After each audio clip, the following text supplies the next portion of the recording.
அவருடைய வழிகாட்டுதலும் தியாகமும் மிகவும் பெரியது.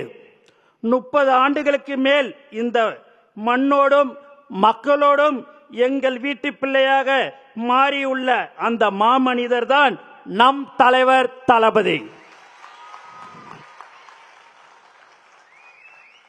நம்முடைய எதிரிகள் ஒன்றை புரிந்து கொள்ளவில்லை. யாரும் இவரை எளிமையாக அசைத்து பார்க்க முடியாது. ஏனென்றால் இவர் மக்களின் நம்பிக்கை, தாய்மார்களின் நம்பிக்கை, தமிழ் மண்ணின் நம்பிக்கை. நமது கட்சி சாதாரண கோட்டை அல்ல, இது தொண்டர்களின் தியாகத்தால் கட்டப்பட்ட இரும்பு கோட்டை. இனி நம் வேலை எதிரிகளை தோலுரித்து காட்டுவதுதான். தலைவர் கை காட்டும் திசையில் பல மடங்கு பலத்துடன் புதிய வேகத்துடன் நாம் செயல்பட போகிறோம்.